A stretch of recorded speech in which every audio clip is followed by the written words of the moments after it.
If you go back and you read the story, you're reading somewhere in the Bible and you start seeing patterns of days or numbers or even words pop up, that there's likely some type of chiastic structure or linear sequence going on to try and point you to the main theme of the passage that you're reading.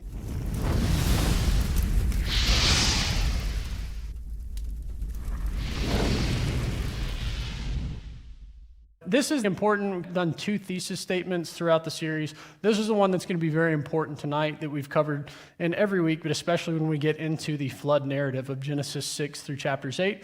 And that is how the biblical authors organize what they are saying or what they were saying is just as important as what they are saying. So the organization of a biblical book goes hand in hand with the meaning and the message that the biblical authors want to get across. This is not unique just to Genesis or the first 11 chapters of Genesis. This is really unique to the entire Bible, both Old and New Testament. So how it is structured, how it is put together, goes hand in hand with the meaning. And then also, just to rehash a little bit, last week, this is one of the slides we went over. We talked last week about the serpent and the woman and the man, serpent Adam and Eve, how there would be enmity between the 2 seeds. So again, this is Genesis 3:15. It says, and this is God's judgment because of the deception of the snake. He said, I will put enmity between you and the woman, and between your seed and her seed. He shall bruise your head, and you shall bruise his heel. This is where we are being made known that it's going to be important to pay attention to genealogical lists that you see coming up. And within the first 11 chapters, there are 2 genealogical lists, 2 chapters dedicated to it entirely. We're going to cover one of those tonight, but I wanted to rehash this because these chapters of genealogy can often be just brushed over because it's just a huge list of names, but they're of great importance and they do point to something. And I think it's either 1st or 2nd Chronicles. The first 8 chapters start out as just one big genealogy. So if you really want to read about genealogies, go to Chronicles. You can read about them for 8 chapters. The other thing that we covered last week was garden imagery, and what garden imagery was in the time that the Bible was written to all cultures, and obviously the biblical culture as well. And that was the idea that garden imagery was the language of heaven and earth in the time of the biblical authors. So God planting his garden, that, the garden that is within Eden, that is where heaven meets earth, and God assigned Adam and Eve as the royal priest in that garden, and ultimately we got a perfect high priest that came. Eventually, after much error on the side of humans, we got Jesus who came and fulfilled that role of the perfect high priest. Now, one thing I left out last week, and I couldn't believe it once I was going back over the material, this is just amazing. It involves the story of Jesus, and it involves the story of Jesus on the cross. In the Gospel of Luke, chapter 23, the scene is familiar. It's when the criminals are on the cross with Jesus, and one looks over Adam, and he said, Jesus, remember me when you come into your kingdom. And Jesus responds by saying this. He said, truly I say to you, today you will be with me in paradise. And that Greek word paradise is the word paradisio, and when it is translated, it is actually the word for garden in many instances. And within the Greek Old Testament, so the Old Testament written in Hebrew, but right before the time of the New Testament was written, they essentially made a Greek copy of the Old Testament known as the Septuagint. When the translators, who were all Jewish scribes, translated the Hebrew Old Testament into Greek, they used this word paradisio to describe the Garden of Eden. 15 of the 28 occurrences of this word occur in Genesis chapter 2 and Genesis chapter 3. And I know this slide is hard to see, but basically everything that you see in yellow right there is that word paradisio, and this represents Genesis chapters 2 and chapter 3. So when Jesus says, you will be with me today in paradise, it's you will be with me in the garden. You will be with me in Eden. You will be with me where heaven meets earth. So I think that's just amazing, and it's one of the ways that we can really dive into the mind of someone within that time period as well. That to me at least, it amplifies the meaning of it. Paradise is not just some far-fetched idea. It's this Eden imagery at play in the life of Jesus. And then we ended last week by asking this very lengthy question, but it was, are we allowing the Bible to be what it is intended to be, or are we imposing our current worldview on the Bible in an attempt to answer the questions that we as modern 21st century humans ask? And so again, this picture, it has shown up every week. It will likely show up again, but just this idea that we have ancient thought right here, modern thought right here, and when we merge the two together, it makes a pretty picture. in the case of Starry Night and the ultra deep field view right here, makes a very pretty picture when we combine them, but what you will notice in this picture where they're combined is that the pattern and the imagery of this original picture has been hidden in some places and even removed. And so trying to dive back in, what did this text mean to the original audience listen, I'm just as guilty as the rest. It's not me pointing the finger to anybody, but when we impose that modern worldview back on the text that we're reading, much of the time unintentionally, just because we grow up in the world now, not in the world back then, we look at it through the eyes that we're familiar with, and we can dive back in to the mindset of the ancient original recipient. We can see the patterns, and that's ultimately what we're trying to do and weave through. And that's incredibly important. I personally believe it's incredibly important, especially for these first 11 chapters of Genesis, given that the terminology, imagery, and themes end up repeating themselves throughout the Bible and are meant to form a pattern and also build a vocabulary of these images, these terms, these themes that we are supposed to carry on with us throughout the text. And chapter 5 is a great example of this. Again, I mentioned chapter 5 is all genealogy. It's literally just a list of names. And it can be very easy to brush over because let's face it, it's boring to just sit there and read, so-and-so fathered so-and-so, who fathered so-and-so, who fathered so-and-so, and hey, here were all their ages. It's what do I get out of that? But there is great meaning in doing it that we'll cover here tonight. But this is the second occurrence of that generations pattern that we see in the book of Genesis. Again, there's 10 instances in the book of Genesis where where it starts with the phrase, "These are the generations of." And this is the second one of them. The first one was back in Genesis 2, verse 4, where we looked at that potentially being a transition between the cosmic creation and then the creation within the Garden of Eden. And we also talked about how within these 10 times, they're never meant to look back, but always meant to look forward at what is going to come. So in this case, we see in Genesis chapter 5, verse 1, this is the book of the generations of Adam. And so that's where we'll pick up, but this does take us back to Genesis 1:27, where humans are created in God's image. We went over that, the first poem in the Bible that says, "So God created man in his own image. In the image of God, he created him, male and female, he created them." And we talked about in week 1 how, because of the wording or in Hebrew, that word man right there, it's likely a reference to humanity. So God created humanity in his own image, and we get that because of the male and female right here. And then, again, the him right here is masculine because this word is masculine. Humanity is a masculine word, and Hebrew, like every other language, pretty much except English, is a language of gender. And because this is masculine, that has to be masculine too. So grammar spiel over. We'll get on to actually the first 5 verses of Genesis chapter 5, verse 1. And I have, what you see highlighted here is every instance of the word Adam. And the reason I have it highlighted here is because there's been much discussion about how the word Adam here should be interpreted. And every interpretation is open on the table. The green, it's set in stone. That is actually Adam, as in the person Adam. This is the book of the generations of Adam, the man Adam. What you see in blue here is where people have questioned, and you'll see every translation possibility. So when God created Adam, he made him in the likeness of God. And so when I say Adam there, I mean Adam is in the Hebrew word. So you'll see some translations will say when God created human or humanity. Some will say when God created Adam. All I'm getting at here is that these 2 instances in blue, there's much discussion around them, and it really has to do with what we talked about last week of when God creating humanity, were Adam and Eve the first people. All of those views come into play right here. There's really no question once you get down here, because it starts giving the age of Adam, the days of Adam, and thus all the days that Adam had lived. You can't, if that's all humanity right there, then how do you explain all of us here today? So it's a reference to a specific person. But there is much discussion around that. Again, you'll find Bibles with every kind of translation, every possibility is on the table. So it's one of those, it's very much open for discussion. It's an interesting issue to look into. Again, just making it known to you here tonight. Interesting to dig into. But when we look at Genesis chapter 5 as a whole, we do see a design pattern emerge. And that design pattern, we talked about how it's just naming off a bunch of people. It's very much kind of the old or ancient way of doing the edit, copy, edit, paste trick. And then just, if you're sending an email template to a bunch of people, you just delete one person's name and insert it throughout the email list. But how it occurs is it will say, A lived X years and then fathered B. A lived Y years after he had fathered B. A's whole life lasted X plus Y years. And so X would be the patriarch's age when the first child was born. Y would be the number of years from the birth of the first child to the patriarch's death. And then again, that X plus Y, it's the total combined age. So it does follow this pattern, and it follows it very strategically.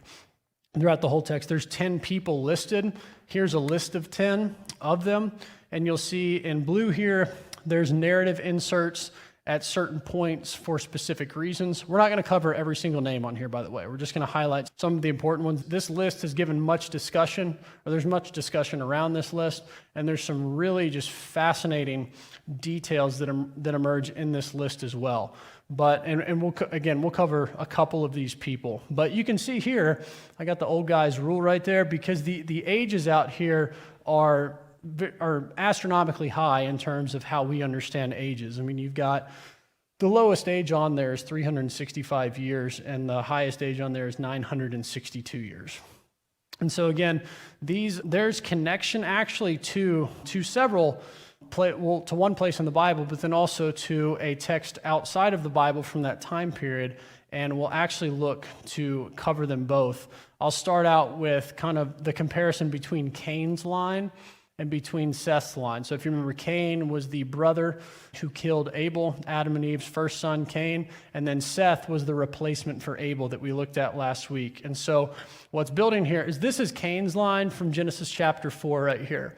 And in Genesis chapter 5, we get Adam's line through Seth. I'm sorry, I said Abel and I meant Seth. Seth was the replacement for Abel.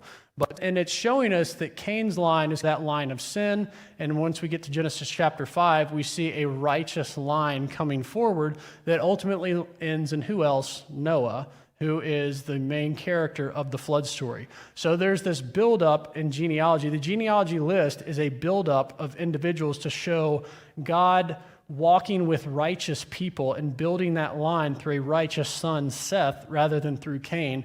And it really goes back to that verse we looked at from Genesis chapter 3, where the seed of the woman will be against the seed of the serpent. And so you've got, if you want to think of Cain's line as the serpent seed line, and Seth's line as from his mother, from Eve, and how they'll always be at war with one another, you can think of it that way.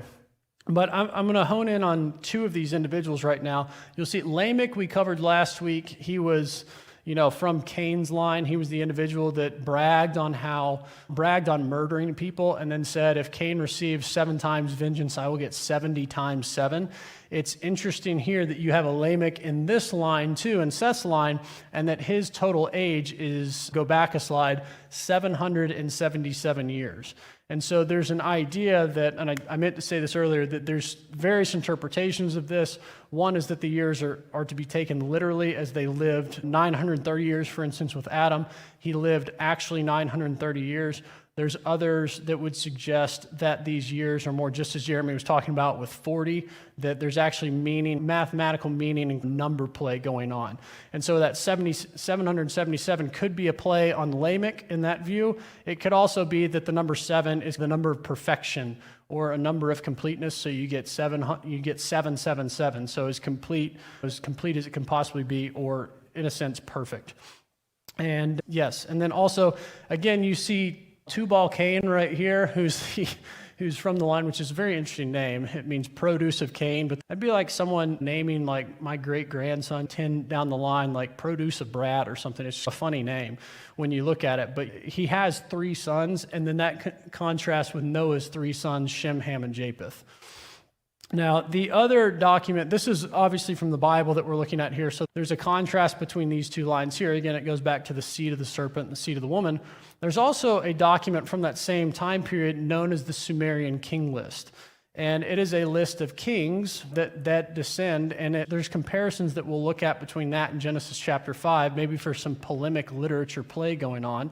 Again, polemic is kind of religious polemic in this sense, is an aggressive verbal attack on someone else's beliefs, and in this case, the biblical authors may have been taking shots at other cultures around them, saying, hey, it's actually Yahweh who's the one true God.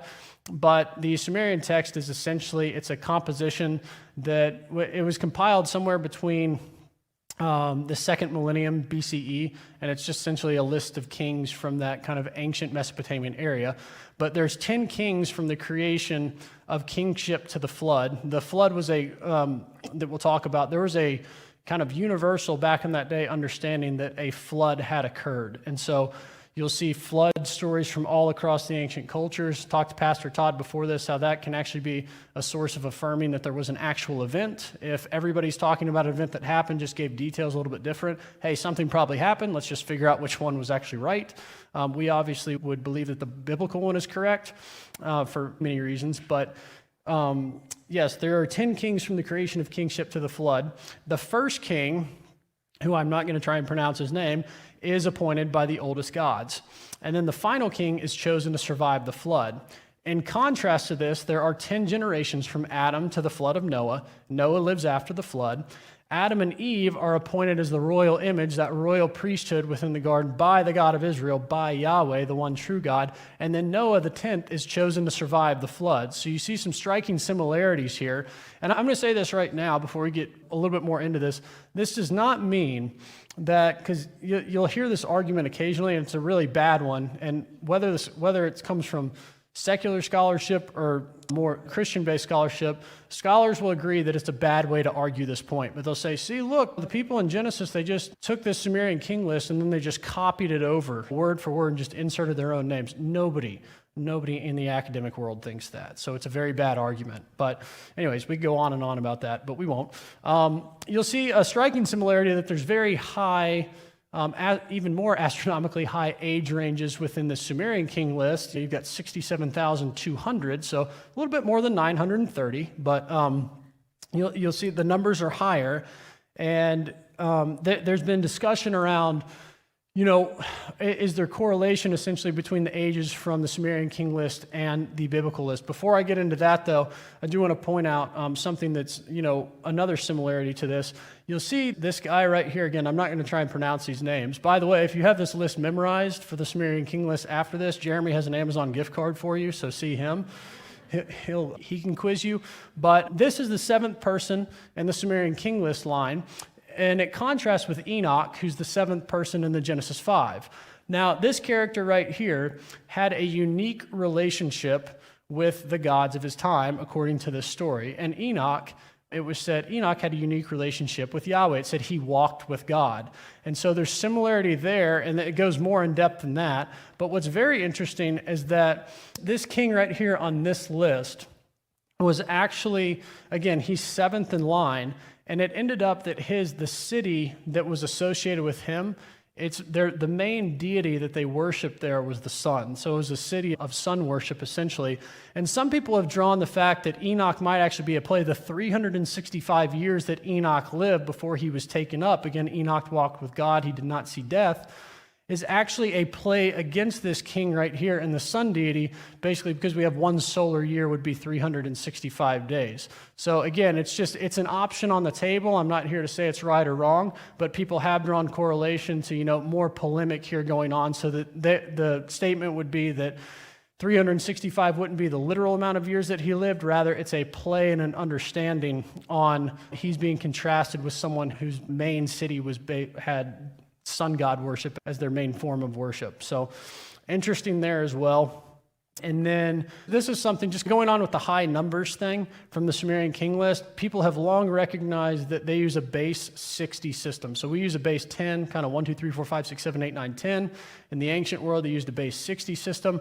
So every single one of these ages in some way, shape, or form is within that 60. It goes back, you can do all kinds of mathematical formulas based on the number 60 or 60 times 60. And then this focus on the number 60 represents a common ancient Near Eastern convention rather than biological reality for the Sumerian King List. And the intention is to idealize kingship by expressing the duration of each reign in terms of multiples of the fundamental number. So 60 being the fundamental number, they're just saying, hey, our kings are correlated with this fundamental number. And then in the Genesis genealogy, there's a play on this number 60 system. Obviously, the ages aren't as high, but it uses multiples of 60 or even 60 itself. And there's a really good article that I read by, I can't remember the guy's name, it was something Bailey, but he did all the mathematical formulas in there. And basically when it comes down to both of these lists, is that there's an understanding that there's some kind of ancient mathematical play going on here as well. And like Jeremy said, there's nobody from that time period living around to be like, hey, here's the answer to the code. It's like the Da Vinci Code. Like, you just can't crack it. You know what I mean? Like, we don't know it yet. We don't have enough information, but it's fun to dive down the rabbit hole on this. But here's an interesting correlation right here, because we'll talk about the flood here momentarily. But the volume of Noah's Ark is 450,000 cubic units, which can be expressed in this long equation based back to, guess what, the number 60. And so there might be a play actually on that as well. And then this is something that's related because you get Abraham, you get Joseph, people that were in Egypt, you get Joshua as well, and then also Sarah, Abraham's wife. The ideal age, and this is more just to show you how numbers are thought to be, or discussion around like number play within the Bible, but the ideal age among the Egyptians varied between 110 or 120 based on various Egyptian sources. When you look at the people who had some time in Egypt, you see that Moses lived to be 120, Joshua lived to be 110, Joseph lived to be 110, and then Sarah is kind of the oddball out in a good way. She lived to be 127, but the thought behind that is that she lives the perfect age of 120, or that ideal age of 120, and then she gets a bonus 7 being a number of completeness. So Sarah gets a bonus, whereas Moses, Joshua, and Joseph did not. So way to go, Sarah. But it's just up for discussion as well. And that's just to show you how kind of number play, again, Jeremy talked about the number 40, but how there's thought behind various number play throughout the Bible. And I'm not going to read this whole spiel right here, but essentially what it's saying is there's a scholar by the name of Dave Fotts, I believe is how his name is pronounced, but he did a dissertation, and I think he's a believer as well. I think he is. But he did his entire dissertation for his PhD on high numbers in the Bible. And he goes on to say this, and his work was, I heard it in relation to the conquest and the Exodus about high numbers in military, that kind of thing. But he said this: the large numbers are often simply figures of speech employed to magnify King Yahweh, King David, or others in a theologically based historiographical narrative. And so high numbers, this kind of summarizes this quote up here, high numbers in the Bible are actually a form and a way of telling real historical information. They just might not be using numbers the way that we do today, where it might be the number 40 represents that completeness. It might be the number 7 represents, again, a complete cycle, or we go down the rabbit hole with all the examples throughout the Bible. But it's just a way, again, not saying it's right or wrong one way or the other, but it's a way to think when we come to high numbers, maybe within that Genesis chapter 5, maybe it's a way to think about it. Maybe it's a way to just approach the conversation, because one point of discussion that people have brought up in relation to Genesis chapter 5 is this: when God promises Abraham and Sarah that they're going to have a child, Genesis 17:17 says this: then Abraham fell on his face and laughed, and he said to himself, shall a child be born to a man who is 100 years old? Shall Sarah, who is 90 years old, bear a child? And when you look at the age range on that Genesis chapter 5 list, the ages range from 65 to 500, and the average age is 156 when the father had a child. So in other words, the average age where a child was born to someone from that Genesis 5 genealogy is 156. And people have asked the question of, well, if the average age there was 156 and someone even had a child when they were 500, then why would it be a big deal right here for Abraham and Sarah to have a child when he's 100 and she's 90? And there's various thoughts around that, but it's just something to bring to mind that there might be something else going on besides literal interpretation of the ages. But again, it's just, this is all up for discussion, and I'm just trying to show the discussion, I should say, around these high numbers, because I think, at least for me, Genesis 5 used to be one of those chapters where, hey, read this really quick or just skip over it because the ages are really high. I don't quite understand it, so I'm just going to pretend that I read it and move on to something cool like the Nephilim in chapter 6 or something like that. But speaking of chapter 6, we'll actually get there next. But we talked about how the list in chapter 5 ends with Noah. And so again, Noah's 500 years old, and that's when he fathered Shem, Ham, and Japheth. And so what you'll see is something interesting. So chapter 5, that's how chapter 5 ends. And then verse 9 of chapter 6 picks up and says, these are the generations of Noah. Noah was a righteous man, blameless in his generation. Noah walked with God, and then he had 3 sons, Shem, Ham, and Japheth. And it's like, okay, why did you just repeat what you told me literally 8 verses ago or 9 verses ago?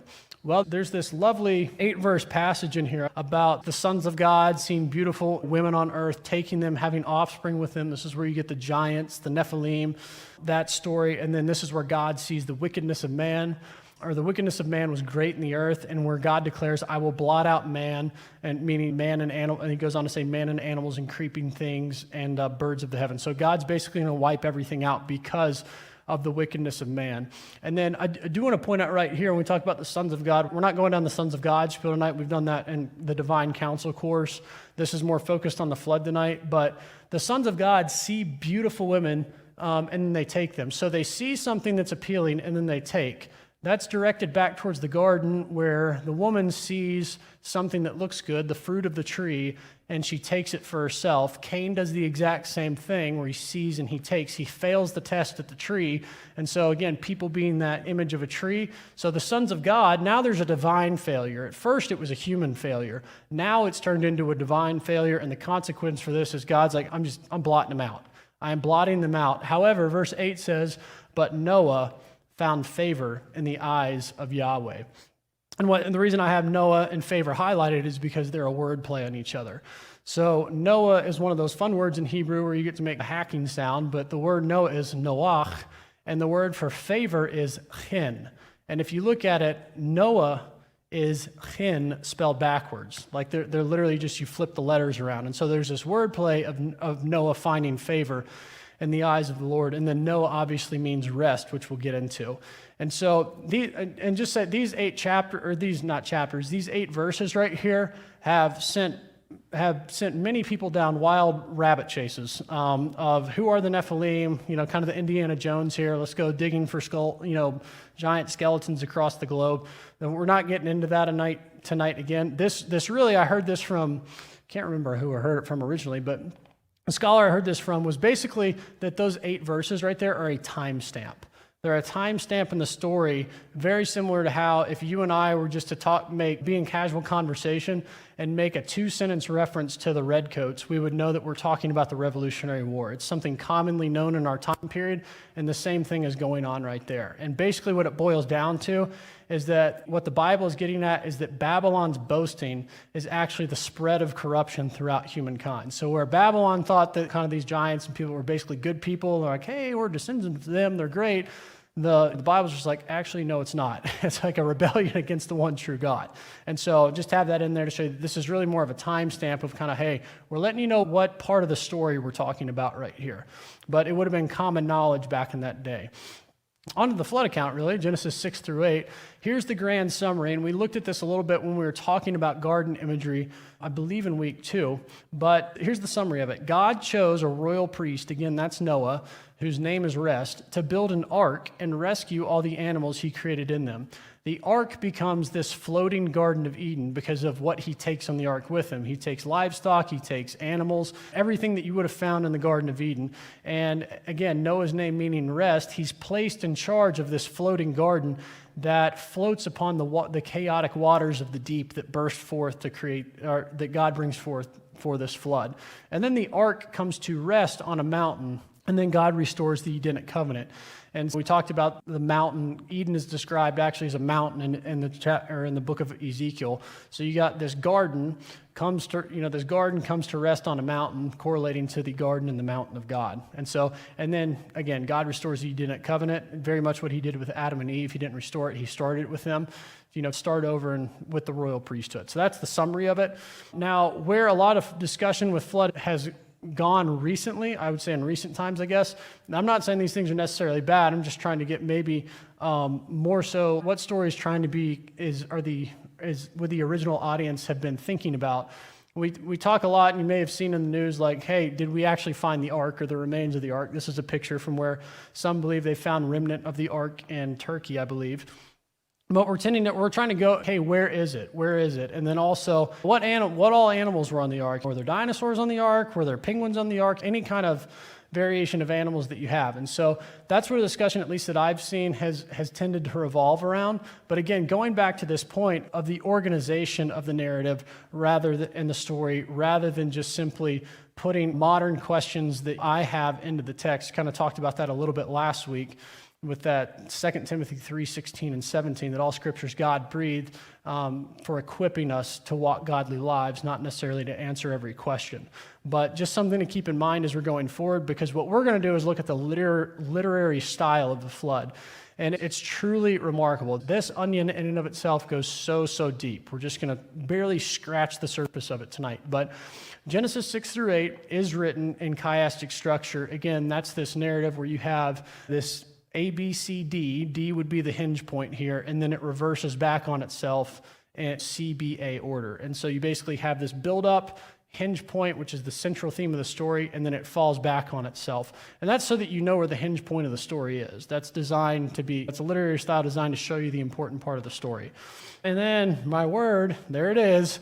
What we'll see is that the flood story, it actually harkens back to Genesis 1, and it's an invitation to follow a single family. Again, that line, that righteous line from Adam to Noah. So again, have this up here just to show that, again, Noah being righteous, because Noah, just like Enoch that we looked at with in that Genesis 5, this is where they're correlated. Enoch walked with God, Noah walked with God. That same Hebrew word is used for both of those instances. Let's get into the chiasm, because I love it. All right, the chiasm of the flood, there are 14 separate scenes, and it's actually 2 combined macro chiasms. So you got chiasm 1, chiasm 2 that actually make up this one giant macro structure. The whole story becomes essentially, because of the double chiasm, becomes a 2x2. Which is very likely intentional given the 2x2. You just take the animals 2x2 on the ark. So there's so much play in this. I love it. But the scenes, they're marked out by really, not exclusively, but these are the big markers to how the scenes are divided out in the chiasm. It will be a reference to Noah and his sons, or there will be some type of statement of time. We will see the number 40. So glad you mentioned that earlier. We're not going through all this. This is just to show you what the macro structure of it would look like. There's genealogies, again, from chapter 5 that go into actually chapter 10 that surround this giant chiasm that ultimately meet in the middle. And the middle point is absolutely fascinating that we'll get to.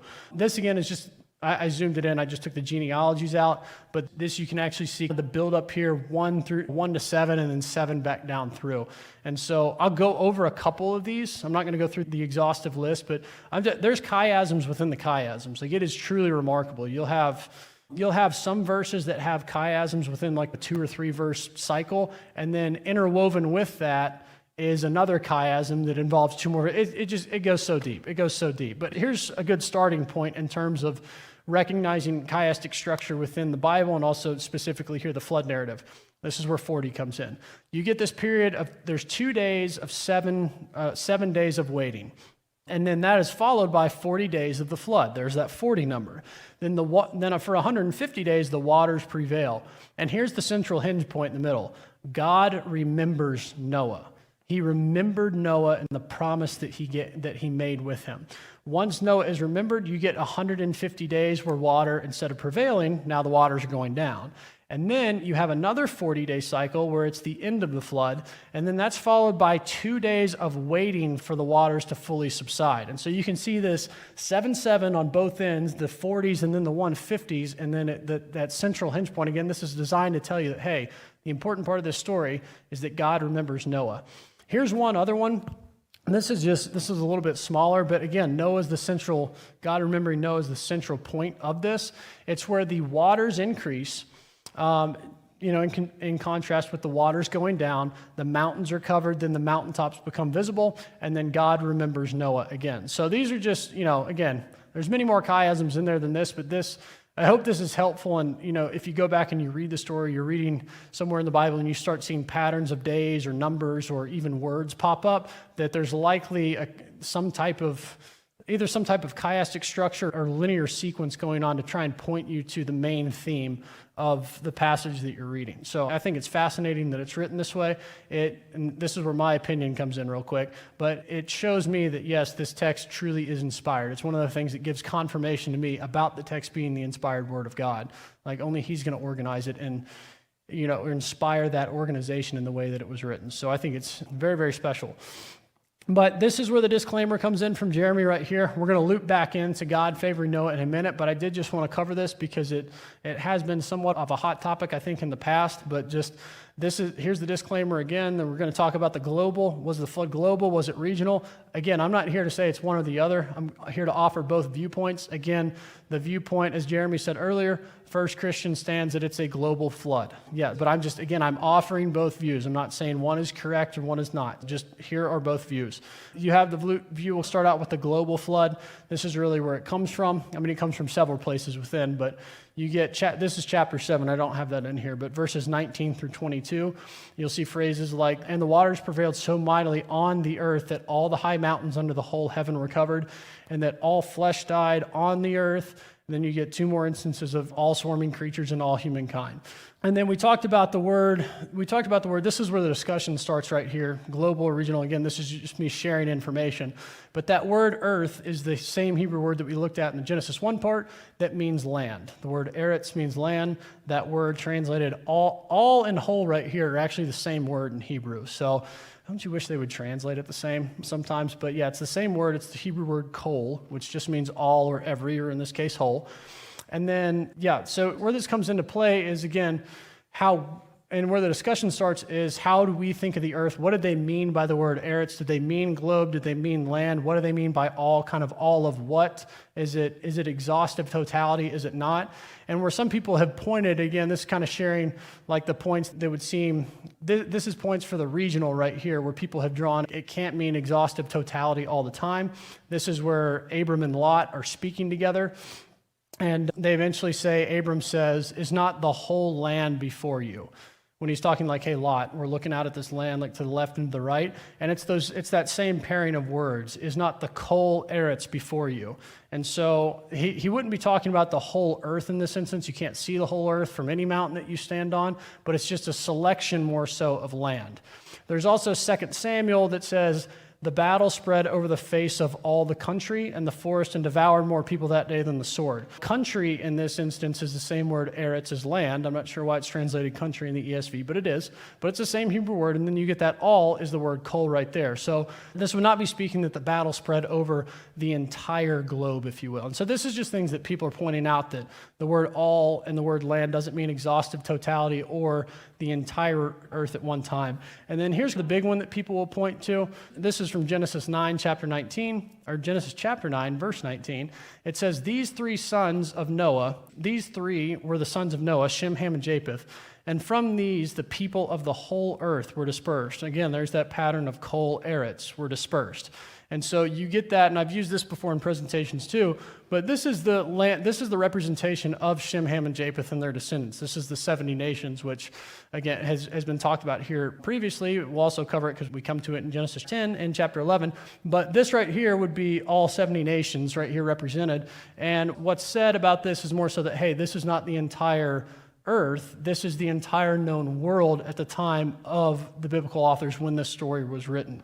And so that's the discussion around, was it local, was it global, in a nutshell, where you get people from both sides saying it's global because of some modern current things that we know and understand or that we need to explain, or it's regional because you can't have exhaustive totality, and the discussion will go on and on and on and on. But what I want to look at now is harken back, is what is the point of the flood story? So a little bit of a rabbit trail on the global and regional, but again, want to just, in case you hear it, being prepared to give a defense for the hope that is within us. If we hear these things, I think it's valuable that we hear every side to an argument, whether we agree or disagree. But that being said, I'm going to ask the question, what is the point of the flood story? And people have argued just based on the style that it's written in, again, God remembering Noah at that kind of central hinge point of it, the flood account is actually a decreation story. And again, there's my favorite word online too that I'm not going to say for the 3rd time. But it's a decreation story. And this really, chapter 6 of Genesis is where you start getting words and terminology from the first 5 chapters that start getting repeated. And so those themes that you're being taught in the first 5 chapters end up playing back here. And the flood is also, it's a story written to set the record straight about, again, there was a known flood account throughout the whole ancient Near East at that time. Every culture essentially had a flood account. And so it's a way of describing, hey, we get that you think so-and-so caused it, but it's actually Yahweh that caused it for specific reasons. I want to go back to that central hinge point of Noah, of remembering Noah. We covered this in week 2. When we covered the first 3 verses of Genesis 1, which we covered 3 verses in the first week, and tonight we're covering 4.5 chapters. Genesis chapter 1, verse 2, it says, "Now the earth," same word eretz right there, "now the earth was without form and void, and darkness was over the face of the deep. And the Spirit of God was hovering over the face of the waters." So we looked again, that spirit being the Hebrew word ruach, which can mean breath, wind, or spirit, and the waters are the waters of the deep right there. That's why they're both in blue. And that God is in control. He's hovering over right here. He's hovering over these chaotic waters in the creation narrative of Genesis 1. And then when we look at Genesis chapter 8, verse 1, this is what we get. "And God remembered Noah." Again, there's that central theme.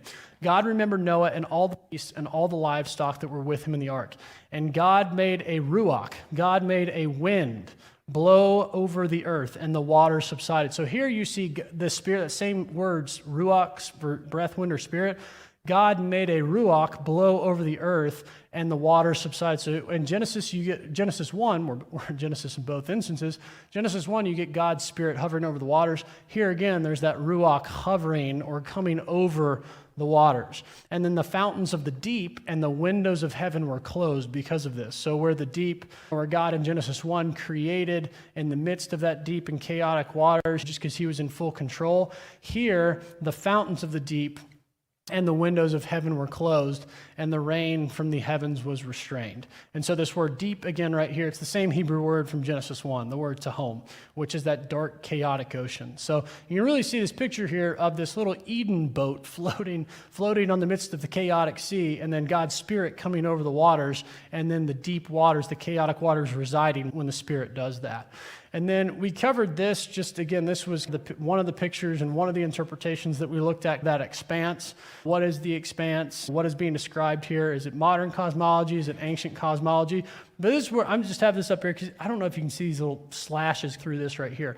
There's reference throughout the scriptures as well, but the windows of heaven language would be the waters that were above and then the waters from the deep below. The windows of heaven were closed so that the waters above could not come through anymore, and the waters of the deep subsided. So you have this like, hey, I'm going to turn the faucet off up here, if you will, for an analogy, and then I'm going to drain down here. And so you're not getting water from anywhere up there. Going on in the next 2 verses, in chapter 8, you have, "And the waters receded from the earth continually. At the end of 150 days, the waters had abated." Now, there's that 150 again that you see play in that theme. Again, 150 and 150 are the last 2 chiasms before you get to that central hinge point, or the last 2 chiastic narratives before you get there. This is really cool. This is actually, I think, my favorite correlation that I learned. But it says in verse 4 that, "And in the 7th month, on the 17th day of the month, the ark came to rest on the mountains of Ararat." And so why the 7th month and why the 17th day? Again, is it literal? Yeah, sure, it could be literal, but is there something more going on at play here, or are they interwoven together? You can make the decision there for how you want to interpret, obviously, but I think there's something to the 7th month and the 17th day that people have pointed out. So we'll talk about the 7th month first. Again, this being a correlation to Genesis chapter 1 and that creation narrative, we looked at kind of day 2 gets repeated and day 3 gets repeated in that sense of the waters and the deep, which we'll get into a little bit more here in a minute. But the 7th month, 17th day, day 7 of the creation narrative of Genesis 1 is when God rests from all that he had done. So the ark actually comes to rest in the 7th month. So you get this correlation between the resting on the 7th. So the month and the day. Day from Genesis 1 and then month from Genesis 8. Again, because God rested from all he had done. And then the occurrence of 7 that we looked at from Genesis chapter 1, God speaks 10 times. In Genesis chapter 1 in that creation narrative, so 7 are divine commands and 3 are divine initiatives, but he speaks a total of 10 times.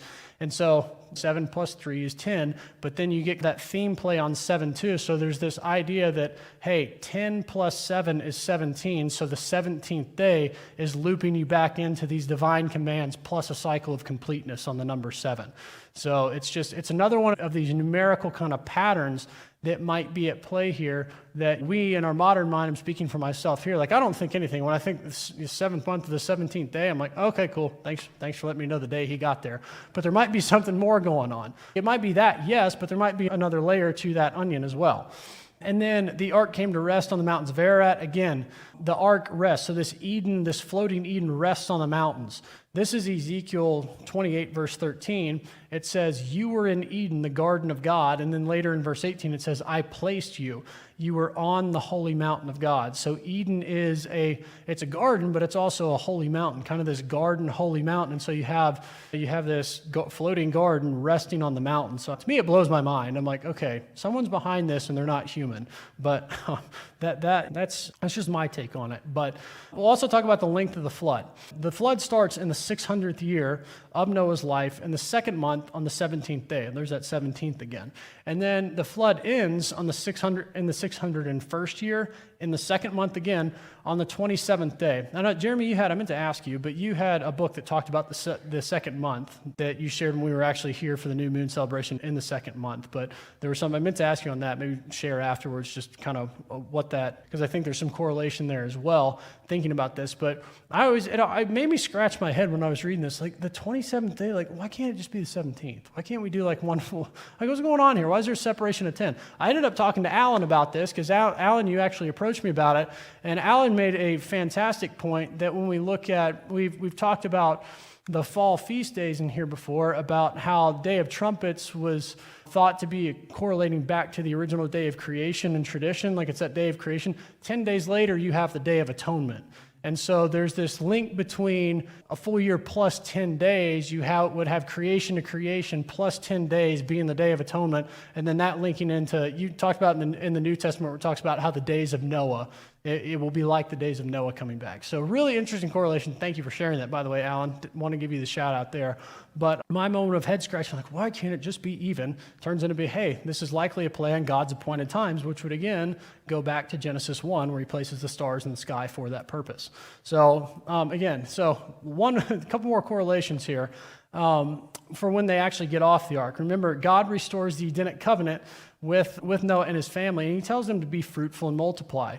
And this is when God actually says, the fear of you and the dread of you shall be upon every beast of the earth, all the animals. That's why I have the lemur here with that scared-looking face there.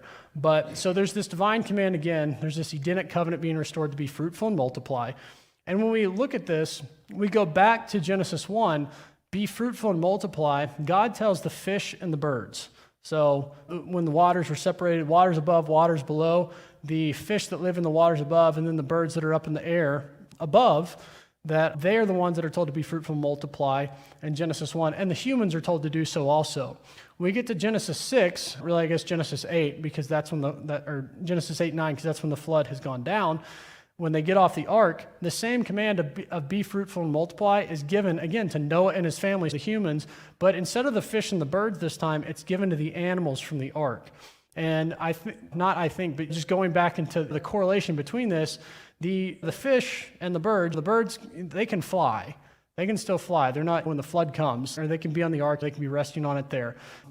And then the fish, obviously, if there's a bunch of water, they can be swimming around. You know, I don't think the Bible says anything about Noah bringing a giant aquarium on the ark with him because the fish are swimming down there below.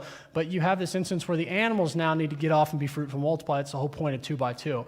And so where you have the fish and the birds from Genesis chapter 1 being told to be fruitful and multiply, now you have the animals. So all of creation has essentially been told to be fruitful and multiply at various points within this story. And then most importantly, humans in both instances. And I would dare to say that it's that double meaning. Again, the humans, yes, earth, you need to procreate for the population of the earth, but also in terms of more so the royal priesthood, bring people into the kingdom, much like the Great Commission calling in our lives is really, again, this is my personal belief that the Great Commission is linked very much to that. And so again, this is just to recap where we've been, but the flood account being terms like, in its literary style it's written in, it's told as a decreation story, as a decreation narrative. So God created in Genesis 1, Genesis 2, and then because of the wickedness, both divine and humanity, he decreates and tries to start over with quote-unquote a new Adam who will ultimately fail. Again, the one new Adam that came and passed the test was Jesus.